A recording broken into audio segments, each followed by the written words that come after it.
Just thought I'd give you guys a nice walk around. We're just fixing some little issues. Right now we're working on ailerons and flaps. You can see right here we have just a little bit of a alignment issue that we're working on. And we've got the flaps pretty well squared up so they're not hitting the body.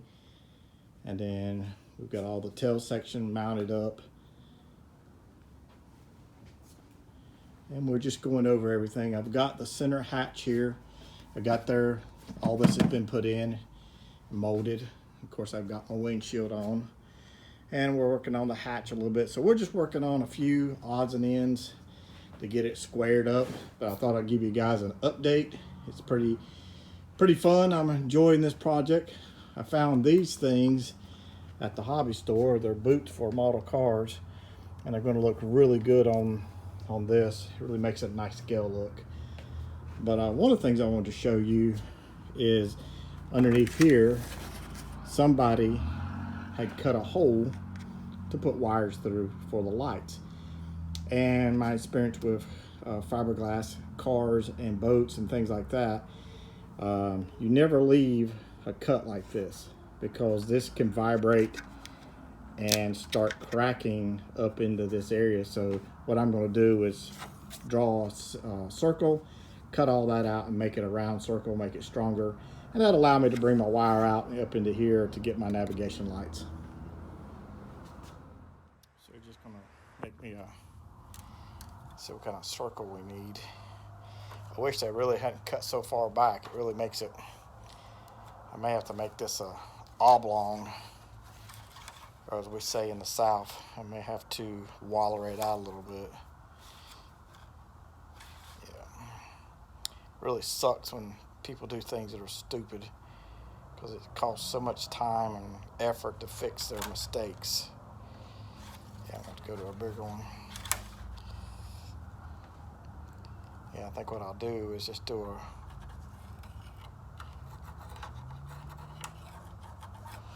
I'll do a round one here, and then I'll just kind of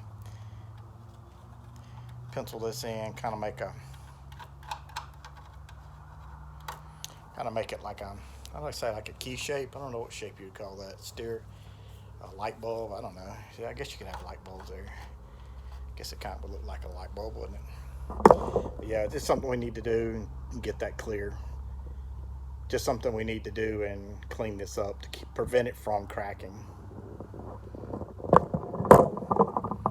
Oh, and look through the shop. We got all kinds of stuff being built over here. 2 Hellcats, another project up there. We got too much going on in the shop. A lot of work. You know, sometimes it's fun just to put your project together and just kind of see where you're at, especially since I haven't worked on this in a long time. It's nice to see it all together, and it also reminds you what you need to fix. So here is the end result of the light.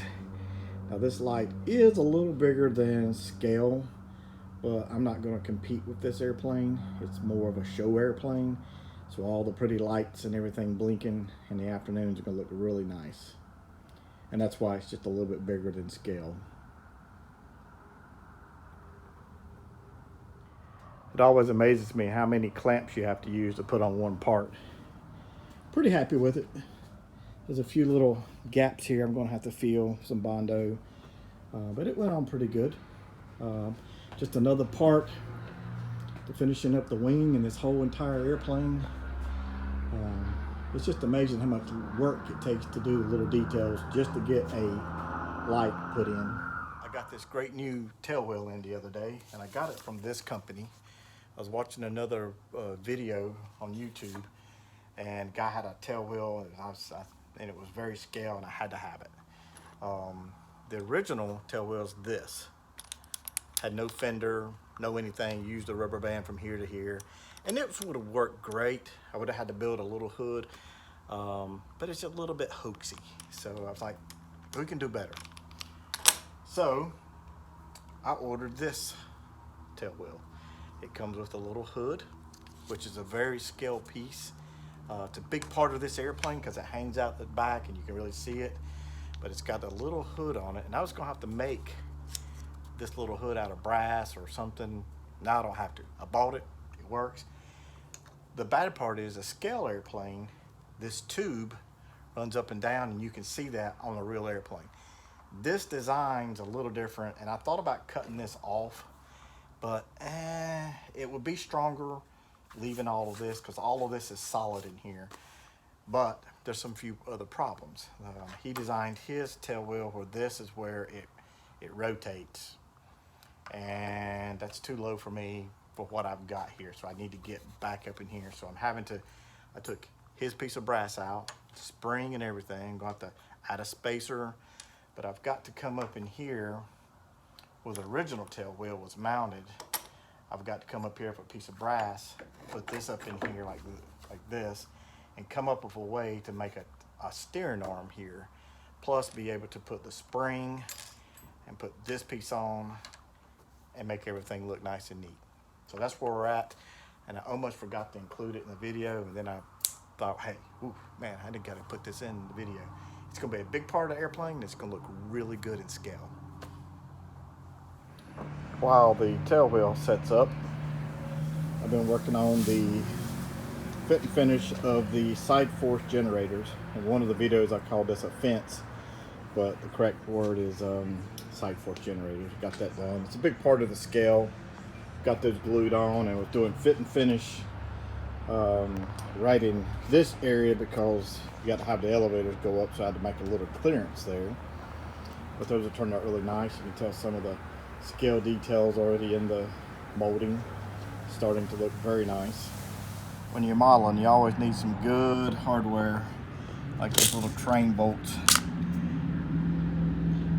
It made a really nice look here, but screwing those things in, all that tight little area back in there, you can't even see down in there so far.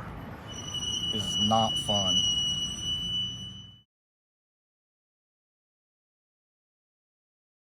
So I went ahead and put on the elevators and the horizontal, and the reason I did that is I want to see, and y'all can see the navigation light as well. I wanted to see if I picked it up, if it would settle any, and it is. It's settling just a little bit, but if I lift it up, the spring holds it, so that's going to be a good enough spring to take all the abuse. The tire's going to have to go because you can tell it's already flat, but I'm pretty happy with that. Everything looks really good, and if I find the spring to be too weak, it's easy to replace. Here's the tail wheel almost assembled. I had to redesign a few things. It's about 5 hours of work here. Looks much better than the original. I'm really happy with it. Everything is functioning properly. I've got the tail wheel things working. Yeah, I'm very happy with that. Spring is in. Very nice. Very nice upgrade. So we're just getting the high saw to set up and dry.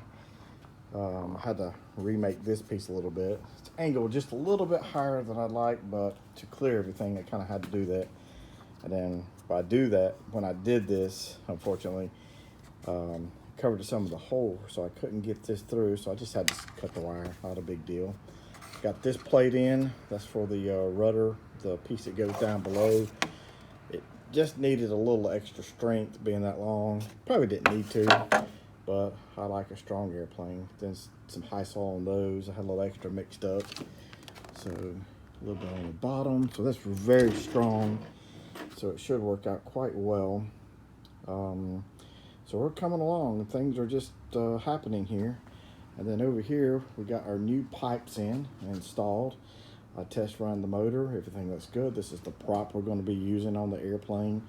So I'm going to do a video of startup and everything, and then we're also going to do how many RPMs and things like that the prop's putting out. So that's to come later, but right now the project is moving along and the shop is quite busy. As you can see, there is a ton of work of airplanes being built in this shop, so I need to focus on one, and this is the one I'd like to get done first.